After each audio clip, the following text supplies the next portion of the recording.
Hello বন্ধুরা, বগলা কিচেনে তোমাদের আবার স্বাগত। আজকে বানাচ্ছি আমি তেঁতুল ডাঁটা। কি কি লাগছে দেখো। এখানে তেঁতুলের পাল্প নিয়েছি, দেখো এদিকে সাদা তেল নিয়েছি, এদিকে নিয়েছি মোটা দেখে সজিনা ডাঁটা, আমি গায়ের আঁশ ছাড়িয়ে জলে ধুয়ে রেখেছি। আর লাগছে আমার স্বাদ মতন চিনি আর লবণ। আচ্ছা, এদিকে দেখো 5 ফোড়ন শুকনো লঙ্কা আর বেশ খানিকটা কারি পাতা নিয়ে নিয়েছি আমি ফোড়নের জন্য বন্ধুরা। তো তোমাদের যদি কারি পাতা না থাকে তোমরা কারি পাতা দেবে না, কোনো সমস্যা নেই। আর দেখো এখানে আমি মুসুরির ডাল, এটা আমি একটুখানি স্বাদ মতন কাঁচা লঙ্কা কুচি, কালো জিরে আর বেকিং পাউডার আর স্বাদ মতন লবণ দিয়ে ভালো করে মাখিয়ে মোটামুটি 15 মিনিট মতন রেখে দিয়েছি। তো এই ডালের এই পকোড়াগুলো আমি আগে ভেজে নেব, তারপর আমি পুরো রেসিপিটি বানাবো বন্ধুরা। তো তোমরা দেখতে থাকো আমি কি করে তেঁতুল ডাঁটাটা বানাই। তাহলে আমি রেসিপি স্টার্ট করি। খুব অল্প উপকরণই হয়ে যাবে, কিন্তু খেতে কিন্তু খুব সুন্দর দুর্দান্ত হয়, খুব ভালো হয়। এটা তোমরা শুধু শুধুও খেতে পারো, আবার তোমরা ভাতের সাথেও খেতে পারো। দেখো বন্ধুরা, সাদা তেল আমি গরম করে নিয়েছি, তেল থেকে ধোঁয়া বেরিয়ে উঠেছে, তো সেই কারণে আমি কিন্তু ফ্লেমটা কমিয়ে দিয়েছি। তো এবার আমি দেখো ডালের ছোট্ট ছোট্ট করে পকোড়াগুলো বানিয়ে নেব। তো আমি হাতে করেই দেবো, তোমরা দেখো ছোট্ট ছোট্ট করে আমি পকোড়াগুলো বানিয়ে নেব।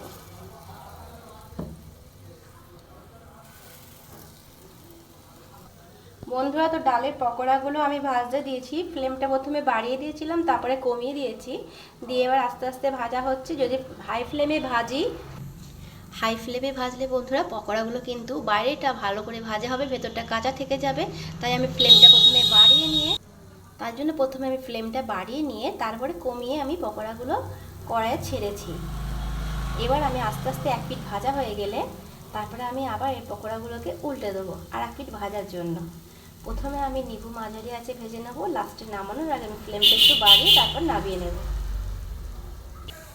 দেখো বন্ধুরা, আমার ডালের পকোড়াগুলো এক পিঠ ভাজা হয়ে গেছে, আমি আর এক পিঠ উল্টে দিয়েছি। এবার আরেকটু আমি উল্টে পাল্টে ভেজে আমি এটাকে নামিয়ে নেব। তারপরে আমি ফুল রেসিপিটা তোমাদের সামনে বানাবো, তা তোমরা দেখতে থাকো।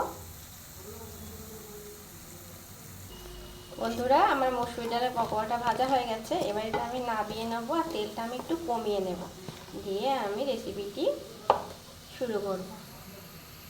বন্ধুরা, আমি পকোড়া ভেজেছি, দেখো ভাজার পর সেই তেলটাকে একটু কমিয়ে নিয়েছি। তো এই তেলে আমি ফোড়ন দেবো এবং পুরো রেসিপিটি আমি তৈরি করব। তো প্রথমেই আমি দিচ্ছি শুকনো লঙ্কাটা, আর দেবো আমি ওই যে 5 ফোড়ন রেখেছি, সেই 5 ফোড়ন ছড়িয়েই দিলাম 5 ফোড়ন, আর সঙ্গে দেবো বেশ খানিকটা কারি পাতা। ভালো করে ফোড়নটা ভেজে নেবো।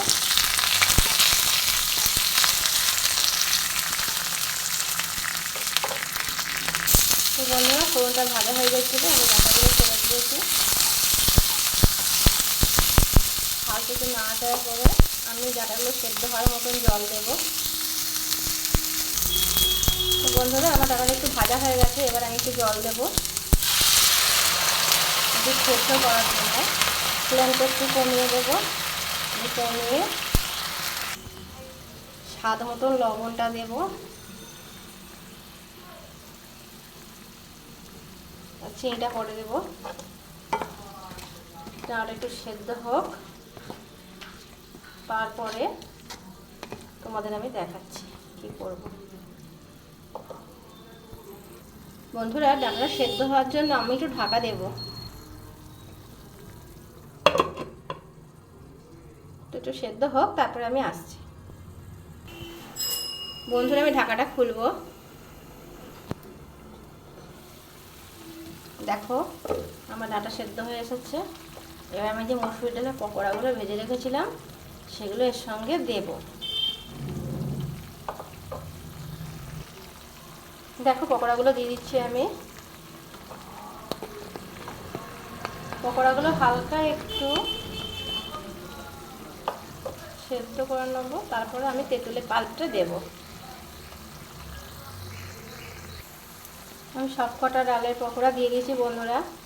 তো আমি ফ্লেমটাকে মাঝারি করে দিয়েছি। এবার একটু নিভু করে আবার একবার চাপা দেব, তারপরে আমি তেঁতুলের পাল্পটা আর চিনিটা দিয়ে দেবো বন্ধুরা। দেখতে থাকো। দেখো আমি তেঁতুলের পাল্পটা দিচ্ছি।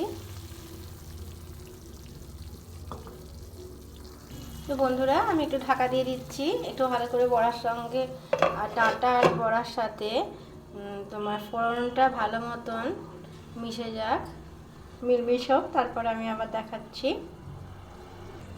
বন্ধুরা আমি ঢাকাটা খুলছি। দেখো বন্ধুরা আমার ডাঁটা সেদ্ধ হয়ে গেছে, আর একদম ফোড়নের সাথে তেঁতুলের পাল্পের সাথে আমার ডালের পকোড়া ডাঁটা কিন্তু একদম মিলমিশ হয়ে গেছে। তো আমি এবার দেব একটুখানি যে স্বাদ মতন চিনি রেখেছিলাম সেটা, এই টকটাকে ব্যালেন্স করার জন্য। টক মিষ্টি মিষ্টি খেতে হবে বন্ধুরা। তোমাদের ইচ্ছা হলে একটু চিনি একটু মিষ্টি কমও দিতে পারো, একটু বেশিও দিতে পারো, তোমাদের পুরোপুরি স্বাদের উপর নির্ভর করছে সেটা। দেখো চিনিটা গলে গেলে আমার পুরো রেসিপিটা কমপ্লিট হয়ে যাবে। তো আমি আরেকবার ঢাকা দিয়ে দিচ্ছি, জাস্ট 2 মিনিট। বন্ধুরা দেখো আমি ঢাকা খুলছি। দেখো আমার একদম কমপ্লিট হয়ে গেছে রেসিপি। তো আমার তেঁতুল ডাঁটা একদম তৈরি হয়ে গেছে। হালকা হালকা গ্রেভি রয়েছে বন্ধুরা। তোমরা যদি ইচ্ছা হয়, তোমরা যদি ভাত দিয়ে খাও তাহলে কিন্তু আরেকটু গ্রেভি তোমরা রাখতেই পারো। তো দেখো আমার এখানে একদম শুকনো হয়নি, একটু গ্রেভি আছে অবশ্যই। আমি ভাত দিয়েও মেখে খেতে পারবো, আবার শুধুও খাওয়া যাবে। তো তোমরা তাহলে এইভাবে রেসিপিটা বানিয়ে, খুব সুন্দর একটা সেন্ট গন্ধ বের হচ্ছে বন্ধুরা। হ্যাঁ, তেঁতুল আর ডাঁটা আর ডালের যে পকোড়া, এই সব কিছু একদম এত সুন্দরভাবে মিলমিশ হয়েছে যে এটা দারুণ সুগন্ধ বার হচ্ছে বন্ধুরা। তো তোমরা অবশ্যই বাড়িতে বানিয়ে খেও, আর আমার চ্যানেলটা অবশ্যই সাবস্ক্রাইব করো, পাশে থেকো। তো আজকে এইটুকুই বন্ধুরা। আমি গ্যাসের ফ্লেম একদম কমিয়ে রেখেছি, তো আমি এবার গ্যাস বন্ধ করে দিচ্ছি, আমার রান্না হয়ে গেছে। তো তোমরা এইভাবে রেসিপিটা আবার বাড়িতে বানিয়ে খেয়ে দেখো, আশা করছি তোমাদের সকলে ভালো লাগবে। তাহলে দেখা হচ্ছে আবার নতুন একটা ভিডিওর সাথে, নতুন একটা রেসিপির সাথে। তো ততক্ষণের জন্য তোমরা ভালো থেকো। তাহলে বাই বন্ধুরা।